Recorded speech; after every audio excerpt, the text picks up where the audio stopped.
Welcome to No Free Lunch, Africa's freshest business and tech podcast with me, your host, Greg Stewart. And our discussion today is all about vehicle and asset financing. And with me in the studio today, I'm very happy to have Robert Guerengwe, the current CEO of Wesbank and previously the CEO of Direct Access. Robert holds an executive MBA and a BCom in finance and computer science from Rhodes University. Robert is a well-experienced finance person, having been in the FNB stable for about 19 years now. And recently, well, fairly recently anyway, taken over as CEO of Wesbank. Welcome to No Free Lunch, Robert. Thanks, Greg, and appreciate you having me on your podcast. Looking forward to it. And it's quite a timeous discussion because there's lots of things happening in the automotive space. And just since you've taken over as CEO in Wesbank, seems to be more stuff happening. I don't know if it's because you joined or things were just shifting in the industry. But Wesbank had fairly decent financial results, interim financial results that were issued. So that was a positive. And there's been some new initiatives such as the partnership that Wesbank established with JMC Motors coming back into the country. But talk to me a bit about how you see the industry at the moment. It seems to be very fluid. We've got old established brands that seem to be diminishing, new brands coming in, lots of shift, lots of price pressures. Just give us an overview of how you see the motor industry at the moment. Yeah, thanks, Greg. So I joined at a very exciting time. A lot of change, and I think the big difference is that the rate of change continues to accelerate.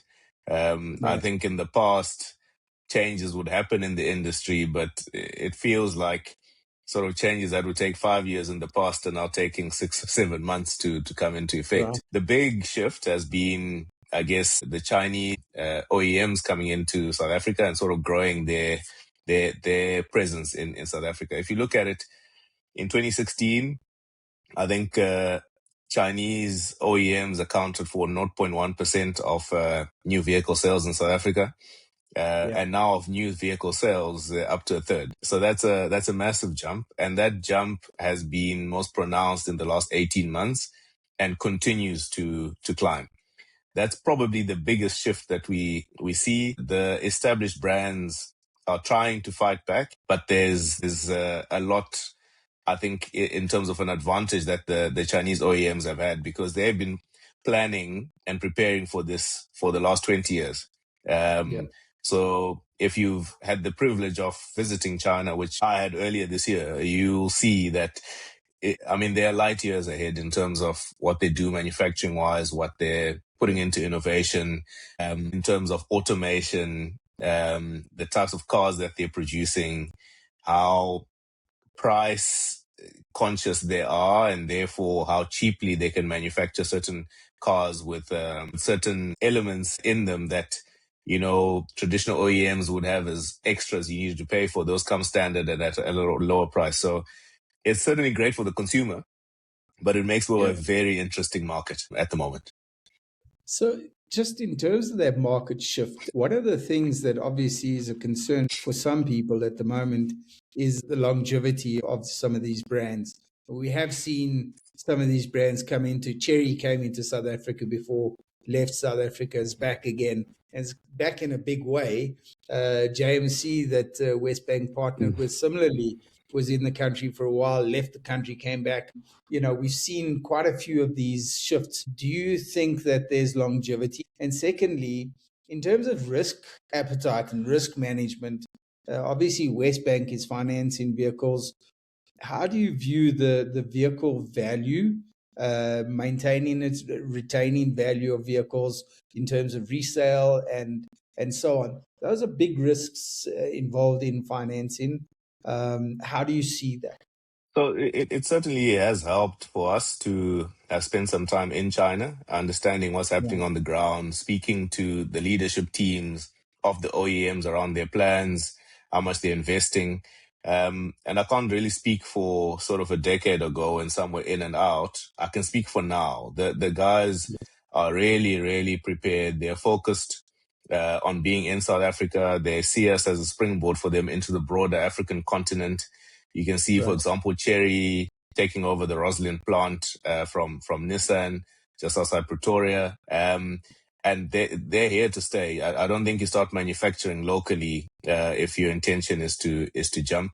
And also, there's a marked shift in the quality of vehicle that you see today as opposed to what you saw 10, 15 years ago from the Chinese. They've learned a lot. They've also hired some of the best talent over the last decade from the established brands to help with that, because I think they realized there were some gaps.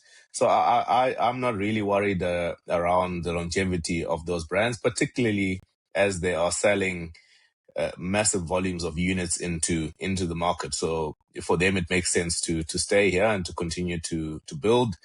The second question you ask around retaining residual values into the future, it's an interesting one, because it's not just around residual values of the Chinese vehicles into the future. It's actually more about residual values of the other vehicles, because as an example, consumers now have a choice of buying, call it a 3-year-old BMW X3 or a brand new Chinese SUV, which has similar, if not more, features, etc. And more are choosing the Chinese vehicle because they come with the 10-year warranties, etc. for some of them. And for us, the question then is, if we ever have to resell an older model of an established OEM's vehicle, in our models, we would have thought we could get X, but we might only get X minus 5%, minus 10%. We don't know. So we've done a lot of work around understanding where Chinese vehicles have been in market for a lot longer, like Brazil, and understanding what the impact has been over time on residual values of the Chinese cars, as well as residual values of other vehicles that are impacted by the Chinese cars coming in. And we've built that into our modeling. But it just means we'll be less wrong than we would have been without the data, but you can't get it 100% accurate. So it is something we watch on an ongoing basis. We try and get the best minds to help us. We have the great minds internally, but we look for help just in case someone has better information than we do, to make sure we make the right calls. But it is something for us to definitely watch. I think part of the perspective, in the marketplace is also around are the vehicles being tested locally for local conditions? And you probably be able to speak more to that than I can. I know that some of the vehicles that are established vehicles in the country have quite rigorous testing, because conditions in South Africa and in Africa are very different from in Europe and so on. Do you see that those vehicles have been well tested for local conditions? Yeah, so there is a process that you need to go through before your vehicle can be sold in South Africa, which includes a lot of testing, and then that gets approval, and from approval you then can import. So there is that. I think the other thing that we should be cognizant of is that a lot of these vehicles are Chinese manufactured, also manufactured in India. And if you've been to India, I think those conditions in some parts are much worse than we have. You drive through the roads in the rural areas where you're not sure if there is a road, but these vehicles go through it. So I think the testing is sufficient, and we're now seeing in a few of these Car of the Year type awards that Chinese vehicles. There's one. I don't want to pump a brand, but one that won Car of the Year last year, the T2, and you have to go through rigorous testing in order to get there. So I'm comfortable that those are in place, and they've also been quite clever in some of their marketing. I think that particular Jetor, they allowed one of the car guys to test it to the extent that they rolled it down a mountain.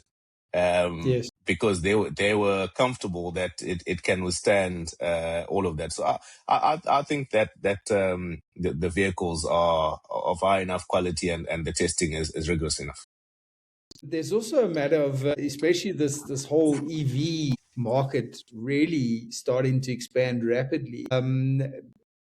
Around that, the questions around that. Now, certainly quite a lot of people in South Africa have gone solar. And if you've gone solar at home, it may well make sense, or even in your business and you're running a fleet of vehicles for your business and you've gone solar and you've invested in the solar, it makes sense for you to look at EVs as an alternative. But overall, infrastructure for charging, EV charging, is still quite in its infancy. Do you see that catching up, and do you see a lot of financing, perhaps opportunity on the infrastructure side on the charging? Yeah, so I think the latest study shows that we have just under 10% of the charging capacity that we need as a country. And Yes. what that screams for me is opportunity. And as Westbank, we're keen to actually be pioneers and be on the forefront of increasing that capacity. I think the more we participate in the full value chain, the better an ultimate product we can provide to society and to the market. And part of that is around the electrification and making sure we can provide certainty to our customers. So it's Yes. one thing to provide the finance at a good rate. It's another to say, we'll provide the finance, but also we'll give you our word that you will not be stranded. And I think it's a big part of the value proposition that we need to bring, and it's something that we're focused on doing. I think it will be a game changer for us and for customers if Westbank says we move with you in your EV journey, and you will not be stranded because we're there with you. So that's key. And then if you look at the cost of electrification or switching to EVs, it is significantly cheaper to run an EV than it is a normal ICE vehicle.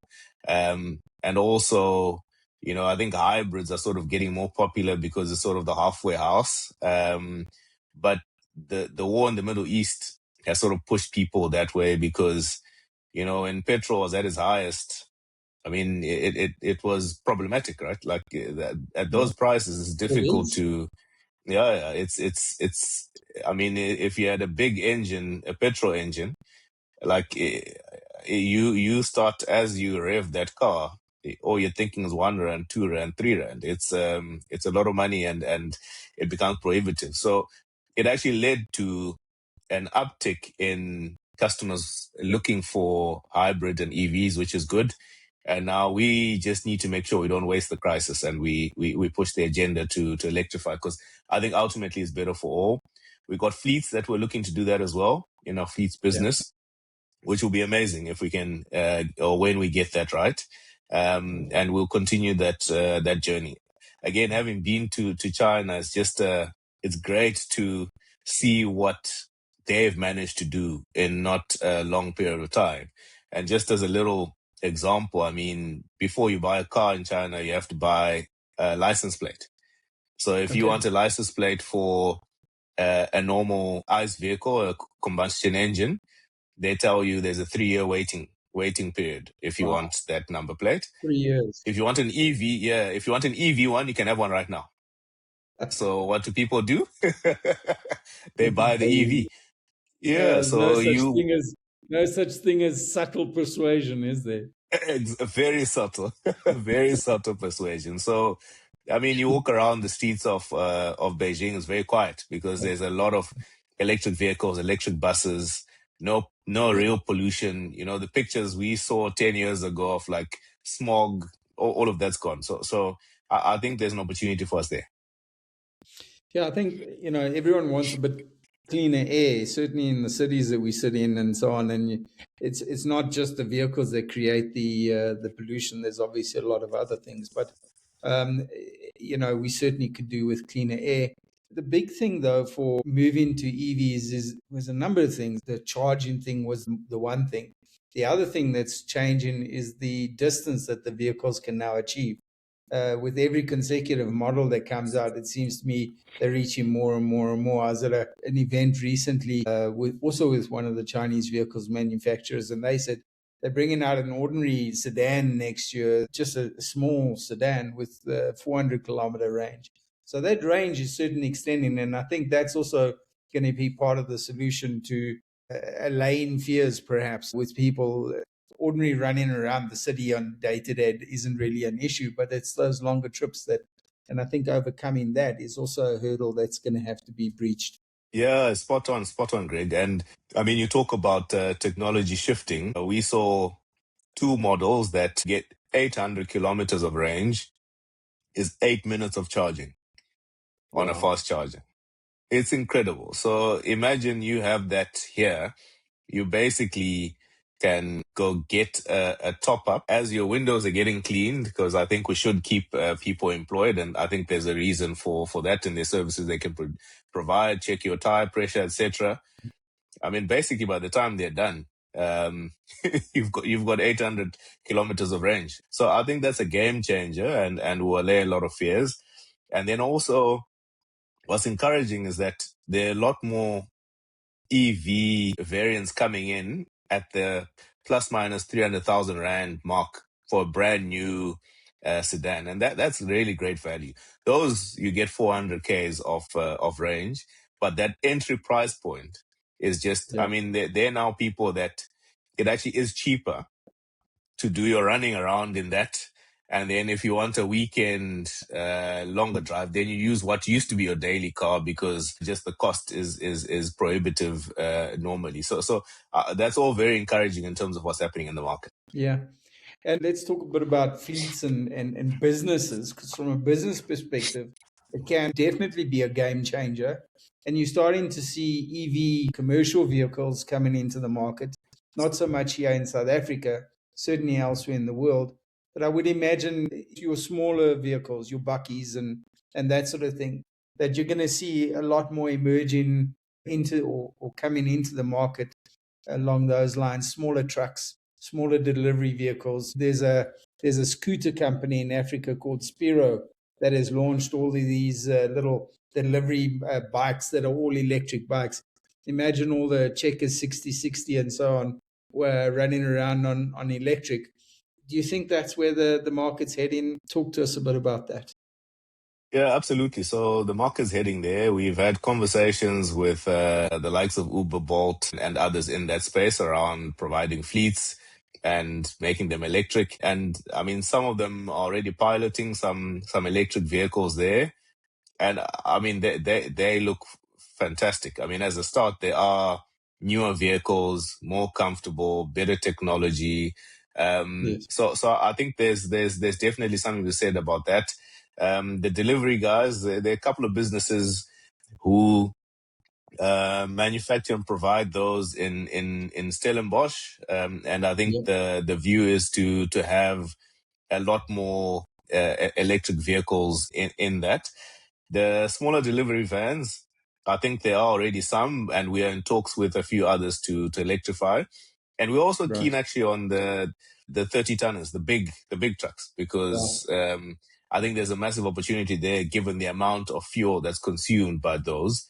So I would say watch this space, because we think we've got solutions that can certainly play a helping hand there. And for businesses, if you're a plumber going from site to site, as an example, you need a bucky. I would say the types of hybrid vehicles that are available now, the buckies that are available, incredible. Yeah. And you for your daily sort of go to your customers back home at night, you almost never need to utilize actual fuel. So that shift is also starting to come. A lot of it is about the customers believing in the brand and believing that the brand will be as reliable as the old school OEM brands that they've been using. Will not break down. And if they do break down, they will get the service that they require. And I found that confidence level keeps going up. And a Chinese vehicle winning car of the year is only going to help that, because that's a great accolade to receive. Yeah, it's certainly an interesting shift. I think one of the things that a lot of people, and I mentioned earlier as well, particularly for businesses already invested in solar electricity and so on, that makes your overall cost of running quite low. And you also mentioned earlier, there's quite a difference between the actual running cost of an electric vehicle and an internal combustion engine vehicle, and fewer parts to break down. There's not as much heat generated and all those sort of things. brakes need, because of the braking power of the actual motors. Somebody was telling me about an electric vehicle that they had to replace the brakes, not because they were used, it's because they were never used and they basically had rusted and they needed to be replaced.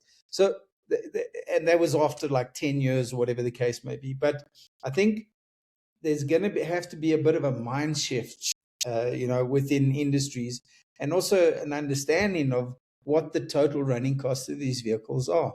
And I think that could be also a game changer for the industry. Yeah, so we talk a lot about total cost of ownership. So not just the cost of the vehicle up front and what you pay monthly, but really the running cost, the fuel cost, the insurance cost. So what are you in for on a total basis? And I mean, we found EVs and NEVs have a significantly lower total cost of ownership, and particularly EVs. Like you say, fewer components, less things to go wrong, less things to break. The service is basically like just checking that your tires are fine, checking that the software is up to date, which is checked online daily anyway, because everything's connected. So I think the more and more people realize this, and that's why a big part for us has been about education over the last couple of years, really educating customers about what it is electrification means, what the total cost of ownership actually is. A lot of customers for a lot of customers, it was all about, I buy this car, it's 8,000 Rand a month, and that's it, without realizing that, then you got 3,000 Rand a month for insurance because you're under 25 and it's a high performance vehicle. And then you've got the fuel, and if fuel goes up by X, then before you know it, you're on double that, and it becomes unaffordable for you. So a lot of what we've done is education. I think the more we do, the more we'll see the move to electrification. And interesting enough, the traditional OEMs, they're coming back to compete, because they now know that the only way is to compete and compete head on with the Chinese guys. I mean, for me personally, I've looked at it now, and we've got solar power, and I've looked at it and said, if I have to just take my fuel cost and my insurance savings and my fuel savings and my maintenance savings, it's almost a no-brainer to go with an entry-level electric vehicle today. And I do a fair amount of mileage, but I hardly ever go beyond, let's say 100 kilometers, so maybe 200 kilometers in total in a day. So distance-wise, that makes no difference.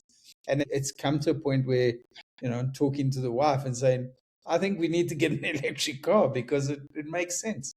Yeah, and I think you're spot on. The numbers make sense.